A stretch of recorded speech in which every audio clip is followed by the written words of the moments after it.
In our last video, we concluded our little trip through the yearbooks of Port Huron High School. And before we leave the area, we want to look at another school that's in the immediate area. If you look over here to the right of the satellite shot, you'll see the Roosevelt School. This is a view of the front of the school. And in this photograph here, you can see a little bit more complete picture of the school. I have several class pictures that I thought perhaps some of you that may have gone to Roosevelt may enjoy looking at and might even be able to identify someone. And while we're looking at those pictures, I thought I might relate a little story about the Roosevelt School that pertains to me. I never attended the Roosevelt School as a student, but we did play basketball practice there in the City League when I played for the City League. And we used to play there once or twice a week for practice. And there was a janitor, I can't remember his name, but he always let us in, and we became, well, not good friends, but acquaintances anyway. And years went by, and on our 25th anniversary, we took a trip to Hawaii. Not the janitor and I, my wife and I. We took a boat ride into, well, what I would call a rainforest type atmosphere. And they put on a program for us. And so they had half horseshoe seating there, and we all gathered in, and we got seated to watch the program that they were going to put on for us. And I looked to my right, and the fellow looks familiar. And sure enough, it was the janitor that always let us in the Roosevelt School, sitting right next to us. Small world. This is the gymnasium that we used to play in. And here it is, loaded with children.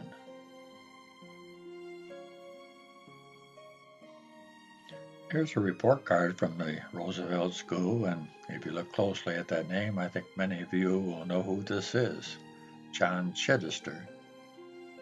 John was another Port Huron historian and a great encouragement to me when I first started these videos. And he passed away not that long ago. I don't know if they still do this today, but I remember it well. We always thought it was to give us a rest, but really it was to give the teachers a break, I think. And who can forget these characters that we grew up with in elementary school? Dick and Jane and Sally, Spot and Puff and Tim. Ah, yes, I remember. Well, there's not much more on 24th Street that we can look at least not that I have photos of, until we get to Bancroft and 24. So let's look there. Out there to the right, you see an empty lot today, or at least when Google took this picture. But it wasn't always like this. If you look down from the satellite map on Google, you can see this all this bare space. So you know there was something significant there at one time. And that something was the Grand Trunk freight sheds. And here we have a photograph of, from the 24th and Bancroft corner looking at the sheds. That's Bancroft Street going off to the right. If you recall from a previous video, the freight sheds, Grand Trunk freight sheds, and the car shops, the roundhouse, the whole 9 yards used to be about where the bridge is, about where the paper company is today. Of course, in this photograph, there is no bridge because it hasn't been built yet. And if you also recall, a great fire in 1913 destroyed the Grand Trunk facility there. The fire was so hot it even melted the front of this locomotive here. This fire devastated the community, not just for the loss of the facilities, but for the loss of the jobs. There was 500 men working there at the time, approximately. And so what would happen to them? They wanted to keep these men, and they wanted to keep that tax base as well. And so they put out this cry for help. Will you help? I won't read it all, but you can read this at your leisure. The Block 1 shops located at the north end of the city and employing 500 men burned to the ground early this morning. This means that 500 men will be temporarily thrown out of employment with winter coming on. It means a great deal of suffering and hardship for these men and their families, unless there is quick and concerted action upon the part of the business interests of this city. This is the time to act. This is not the time for criticism or pessimistic talk. What we want in the city of Port Huron now is action.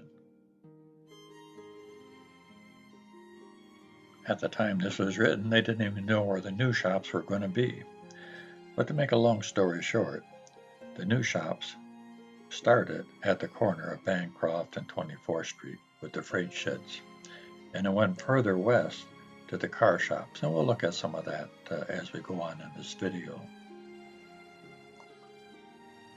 And these new shops were built on the land I mentioned previously, which was actually owned previously by the Port Huron Engine and Thresher Company.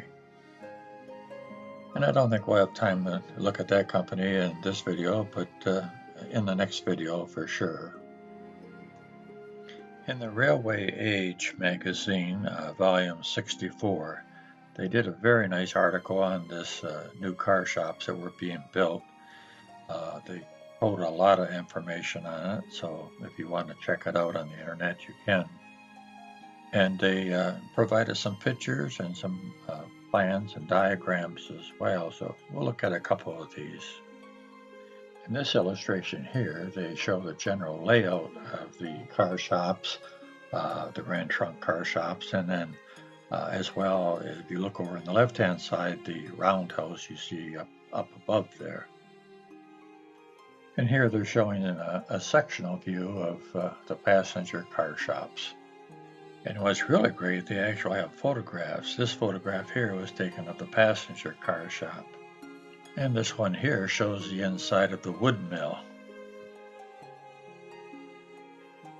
In this photograph here, you can see the car shops in the background behind that white building there.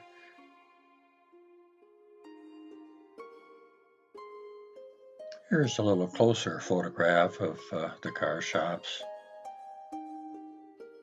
The next few photographs you'll be looking at were shared by David Dell, and we're very happy to have them because it gives you a better idea of what the overall workings of the car shops were.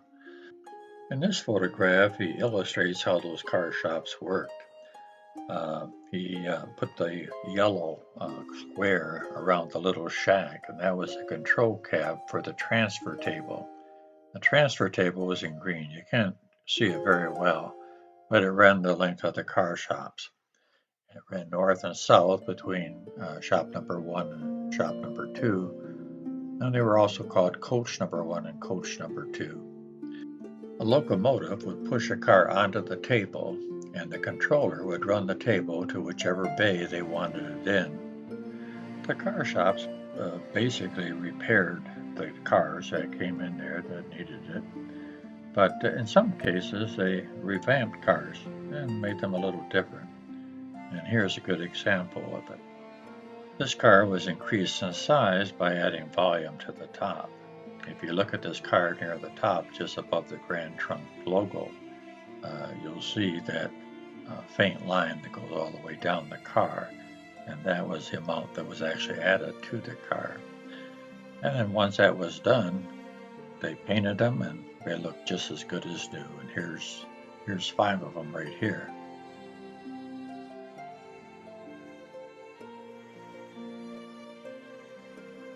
The last car you see there that looks much different than the other one is a passenger car. And this was called the Blue Goose Observation Car. This photo here was taken inside car shop number 2.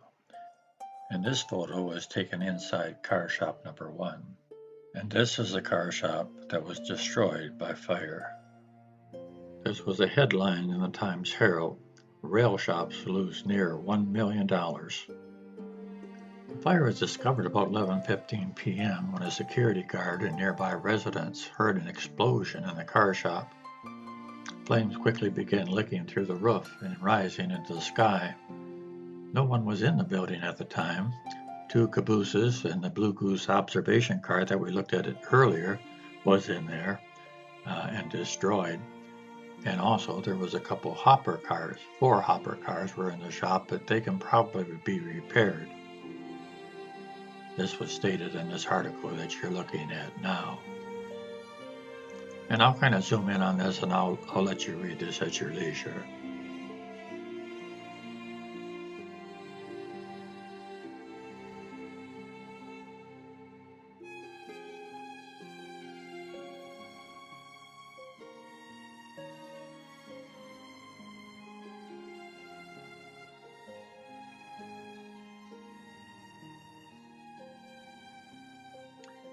And on this page it says, "Too hot to stop. Blaze spreads like wildfire."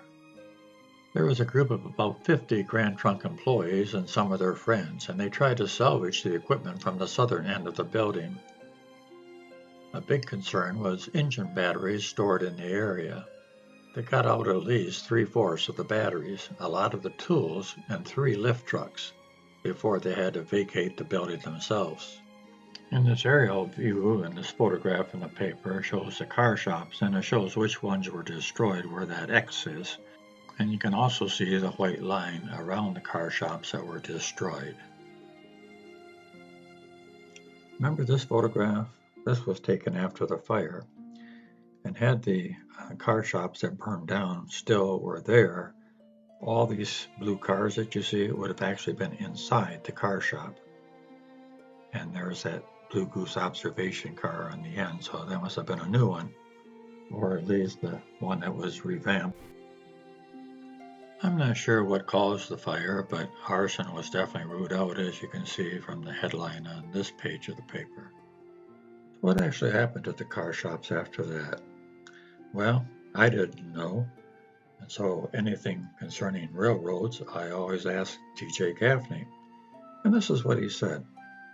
The car shops, as we knew them, closed almost 20 years ago now. Canadian National merger Grand Trunk Western corporately in 1995, although they had owned it as a subsidiary since 1918. In 1999, a company called PDS took the shops over and tried to run them, but failed. And they closed in the year 2000, locked the doors, and that was it. CN let them stand vacant for the next decade and a half. There were several vandalism issues, including at least 2 fires. The township finally cut a deal with them where they were allowed to level the buildings in exchange for a hefty donation to the cleanup and development of the Bakersfield site. So what did these car shops look like when they were vacant? Well, fortunately, we have some video that shows what they look like. This fella here, Padre Destinaro, I guess, made these videos as he walked through these car shops. Of course, anybody could get into them, and that's why there was so much vandalism. So let's take a look at it. These are the old Grand Trunk Western car shops, Port Huron. They're sold to PDS in the mid-1990s. I'm going to take you for a short tour today.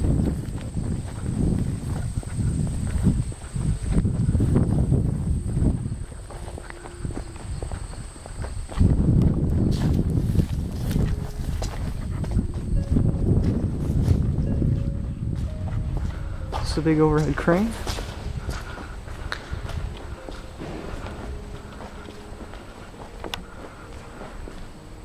As you can see, the roof has collapsed over on that side. You got your lovely huge doors. Over here, your sandblasting shop.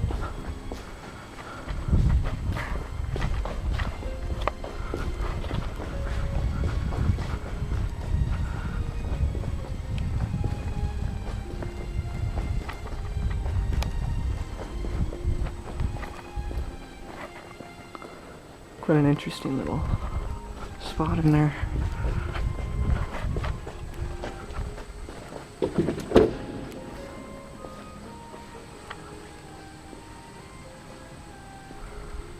Quite a nice little shop. This is the old Grand Trunk Western engine facility in Port Huron. It was sold to PDS in the mid-1990s. I'm going to take you for a short tour today.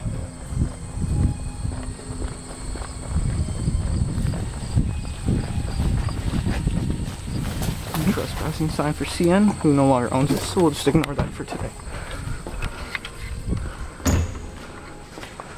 There was a total of 15 stalls in here. Some with the high roof, most with the regular low.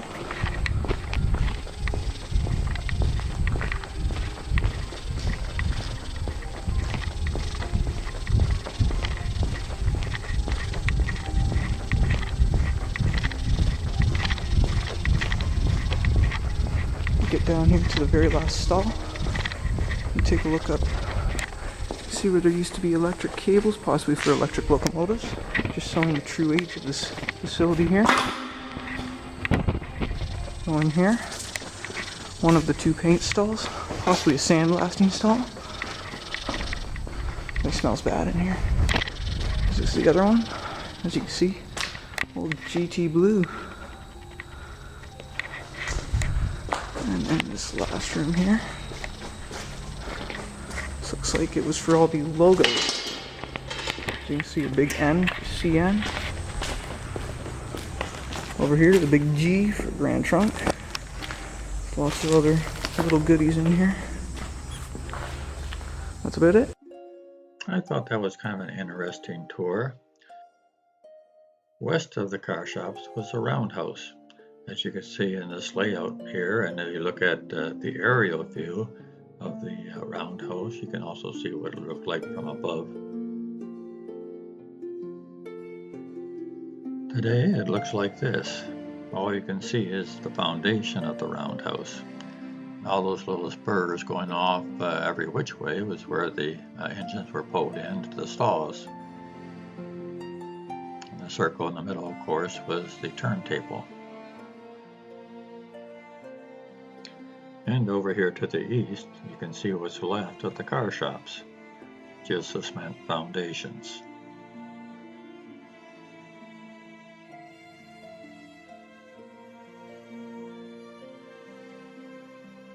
Grand Trunk was so important to this city. I think of the rail yards up by the bridge, and I think of the ferries that used to transport the cars across the St. Clair River. Very slow process.